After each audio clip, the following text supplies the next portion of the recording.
buonasera e benvenuta anche da parte mia. Volevo fare però una domanda al Presidente, se poteva dirci qualcosa di più sui contratti che avete stipulato con il direttore sportivo, con l'allenatore, la durata e se magari c'è qualche bonus per il rendimento, per piazzamenti in classifica, insomma se avete inserito qualche clausola, se si può dire.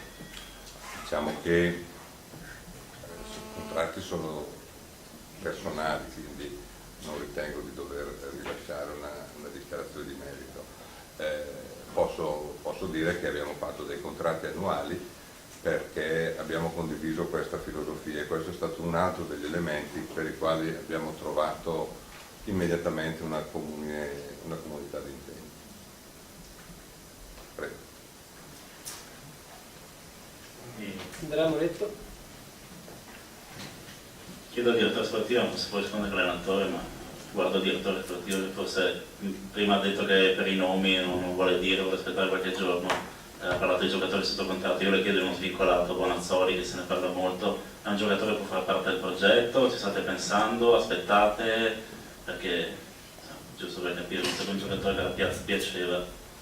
Sì, torno a ripetere, ieri pomeriggio abbiamo messo i piedi dentro alla sede per la prima volta, abbiamo una serie di situazioni da verificare, tra cui anche appunto eventualmente quella di Bonazzoli. Siamo perfettamente coscienti di quella che è la sua situazione.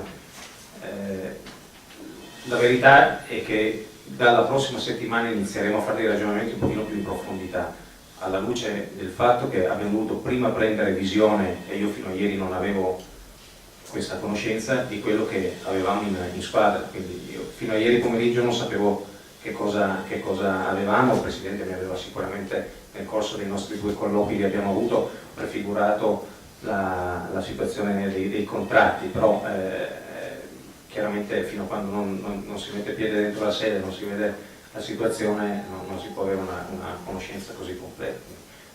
Conosciamo diciamo, la posizione di Bonazzoli, faremo le nostre considerazioni con il mister e vi diremo qualcosa. Dimitri? Volevo fare una domanda a Dario da estendere poi a Valentini. Lo scorso anno Padova e Modena a un certo punto furono accomunate da un numero abnorme di infortuni, perché mi ricordo poi nel momento più difficile della tua stagione ci fu proprio questo problema, al punto che vennero impiegati diversi giocatori molto giovani.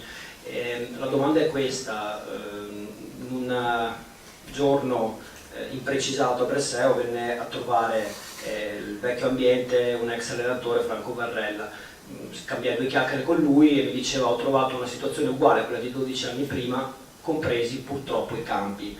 A questo punto la domanda è questa: quanto ha influito l'aspetto gli infortuni l'anno scorso sulla stagione del Modena, e da estendere a Valentini se il lavoro ovviamente potrà riguardare anche questo aspetto, anche se mi rendo conto che ovviamente è tutta una situazione da prendere in esame, però fra le cause di questa stagione, di quelle che sono state le difficoltà, c'è stato anche un numero di infortuni dovuti in parte anche alle condizioni dei campi di Breslau, parlando con giocatori addetti ai lavori, insomma quello che è stato le persone che sono transitate da queste parti l'anno scorso.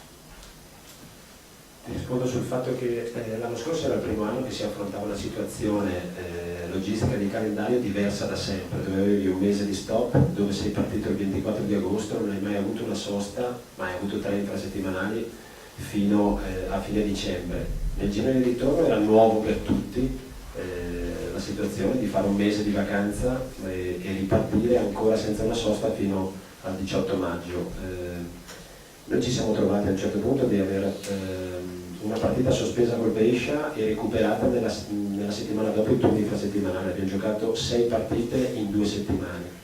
Quando ti capitano degli infortuni in quel periodo lì diventa un po' critica, ma non è che è una giustificazione. Però quello che ti voglio dire io è la risposta quest'anno che daremo all'esperienza che abbiamo fatto l'anno scorso nel programmare il lavoro, dove c'è il mese di stop, dove si riparte, dove a tutti è servito come esperienza per la prima volta. Non c'era nessuno che aveva già affrontato una situazione di un campionato dilazionato in quel modo, quindi forse anche quella situazione, quando io sono andato via da Modena abbiamo giocato 2 partite senza 7 giocatori, ma tra infortuni e squalifiche era stata un po' un accumulo di partite più che altro, però insomma qualcosa cambieremo anche noi. Non penso tanto al fatto dei campi. Io sono andato a Brescia, ho visto un bel centro sportivo, è normale che a luglio sono tutti belli campi, quindi bisogna vedere durante l'anno. Non conosco la situazione del centro sportivo durante l'anno, però insomma se c'è qualcosa che possiamo migliorare, come tutte le cose degli aspetti, io penso che la volontà della proprietà è di portare tutto al massimo livello, quindi sarà anche quello se c'è qualche problema nel centro sportivo, perché Barella ha detto che l'ha ritrovato allo stesso modo, però insomma cercheremo di fargli cambiare opinione. Ma per me potrebbe essere stato un assist, nel senso che ho detto prima, no, che la base impiantistica è fondamentale. Ho detto già a Alessio che lunedì mi piacerebbe, oltre che a vedere il campo principale Leoganeo, andare a vedere proprio i campi di allenamento. Però faccio una considerazione: io penso che l'Inter abbia un centro sportivo straordinario. Non credo che ci sia stata squadra in Europa più infortunata di quella dell'Inter, quindi è vero quello che lei dice, è altrettanto vero che sono altre forse le concause probabilmente degli incidenti. Quando ho detto uno degli sì, aspetti. ma ripeto, per me è veramente una cosa troppo familiare per non andare a vedere i campi di allenamento e vedere se sono migliorabili, su questo non c'è un bel dubbio. Gabriele Fusarpoli, Padova Gol. Innanzitutto benvenuti a tutti, al Presidente l'avevo già fatto, lunedì ma lo rinnovo. Quando si cambia una proprietà in una squadra di calcio c'è sempre grande attesa, soprattutto dai tifosi biancoscudati. L'anno scorso in un paio di occasioni, se non sbaglio, ho avuto l'occasione di vedere il direttore sportivo Alessio Secco qua a Leoganeo e quindi forse si è già fatto un'idea di come il pubblico padovano vive la passione per la propria squadra del cuore. Volevo sapere cosa vi aspettate appunto dal pubblico, se vi aspettate un grande sostegno e che ruolo può giocare il pubblico in questa stagione. Come ha detto il Presidente poc'anzi, ci aspettiamo di avere il pubblico al nostro fianco, così come ci aspettiamo di avere un rapporto molto diretto anche con la stampa. Siamo tutte parti che fanno, sono tutte componenti che fanno parte dello stesso sistema, quindi io credo che il pubblico debba fare, insomma, debba salutare con il giusto entusiasmo l'arrivo di una nuova proprietà che ha come obiettivo principale quello di garantire la continuità nel tempo di una società di calcio storica qual è il Padova. Quindi senz'altro posso dirvi che certamente il calore che il pubblico di Padova dimostra ogni partita è un qualcosa di speciale che non si ritrova su tutti i campi, su questo non c'è dubbio. Stefano Edel, poi Stefano Viafora, poi chiuderei anche perché ci sono poi le interviste da fare per le TV e le foto di Inter. Una domanda al mister e una al Presidente. Quella relativa, sono un po' fissato sul discorso dei moduli, ma devo capire un attimino. Indubbiamente in questo momento la difesa è quella che preoccupa un po' tutti quanti noi, perché per una serie di motivi ci sono giocatori che se ne sono andati, i tre che sono rimasti legati, Cionek e Trevisan, fanno parte del gruppo, e assieme alla difesa c'è un discorso anche legato al portiere. Vorrei sapere se nella sua filosofia innanzitutto la spina dorsale sempre quella è importante, vede già qualcuno, esatto, portiere centrale, centrocampista e attaccante, vede già dei punti fermi, e chi eventualmente potremmo già immaginare Iori in questo caso.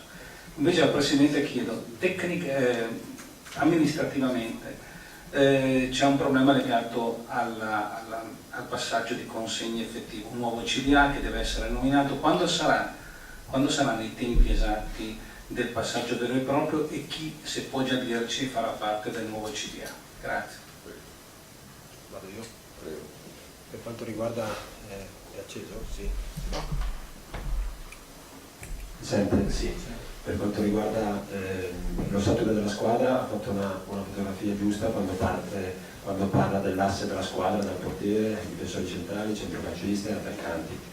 Quello che io posso dire è che io ho apprezzato tanti giocatori l'anno scorso qua nel Padova e Iori è uno di quelli che forse perché ha anche il mio ruolo, quello davanti alla difesa, quindi un po' il leader, un po' il giocatore che si fa dare tutta la palla, e quello può essere una pedina su cui ripartire. Sono curioso di vedere anche caratterialmente alcuni ragazzi, perché a me piace l'uomo e poi il giocatore, quindi mi piace conoscere anche il reparto difensivo. Ci sono i tre giocatori legati, Cionek e Trevisan, che conosco bene sul campo, ma non conosco come uomini, mi farà piacere conoscerli, anche perché il giocatore prima di entrare in campo è uomo, ecco perché basi molto sulla testa del giocatore. Quello che le posso garantire è che con il direttore sportivo e con la proprietà stiamo lavorando, come ho detto prima, per avere la coppia dei ruoli in un 4-3-3 di partenza. Forse abbiamo la fortuna di poter scegliere i giocatori più adatti al nostro gioco, e devo dire che ci sono anche dei nomi importanti, quindi fa capire qual è il nostro entusiasmo e qual è la forma, il campionato che vogliamo fare. Come ha detto Alessio Secco, lunedì si partirà in pompa magna sulle scelte, sull'analisi delle situazioni, però la fotografia sua dell'asse e di avere un giocatore importante per il reparto, diciamo che al 50% c'è, al 50% va creata ancora con l'acquisto dei giocatori che arriveranno. Quindi anche sul portiere. Sul portiere ho visto anche, ho letto che ho visto che si sono fatti dei nomi, adesso valuteremo insieme. Io leggo tutto, visto che sono stati fatti nomi di Nocchi, di Leali, l'ho visto stamattina, poi c'è anche Nania che fa parte del Padova, quindi sarà quello che è stato con noi a Modena, quindi a me piace valutare i giocatori e vederli da vicino. Adesso Nania ha fatto il suo campionato qua, l'ho visto a Pescara, lo conosco ancora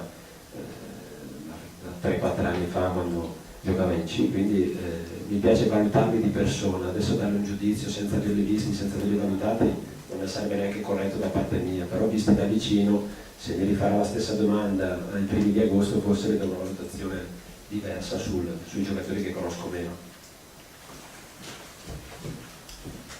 Allora, lunedì ci sarà un'assemblea per formalizzare il cambio di carica di presidente, lunedì questo, e lunedì successivo ci sarà una seconda assemblea per il cambio del consiglio di amministrazione. Posso solo dire, ma questo l'avevo già detto, che con piacere il Cavaliere Cestaro farà parte del Consiglio di amministrazione, ma al momento non ci sono altri nomi. Sarà mia premura, appena avrò disegnato il Consiglio, farvi sapere quali saranno i componenti. Stefano Viafora, Padova Sport. Sì, buonasera a tutti. Una domanda che esula dal discorso tecnico al Presidente, se c'è qualche novità sul discorso dell'amichevole col Sydney, visto che poi anche Alessio Secco penso sia in ottimi rapporti con Del Piero. E poi sempre su questo, se De Franceschi avrà un ruolo in società oppure fa parte anche delle figure della precedente gestione che lasceranno il Padova.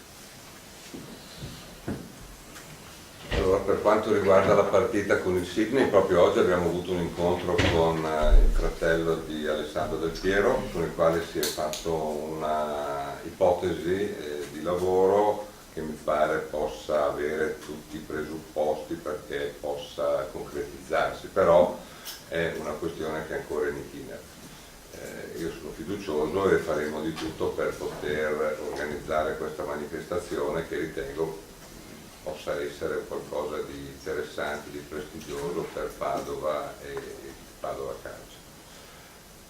Poi per De Franceschi, guardi, al momento tutto lo staff deve essere valutato, quindi ci stiamo insediati, da lunedì valuteremo le cose, non abbiamo avuto il tempo materiale per metterci sopra a quella che può essere l'organico, diciamo, complementare all'asse portante della società che è qui seduta al tavolo. Vi ringrazio e chiederei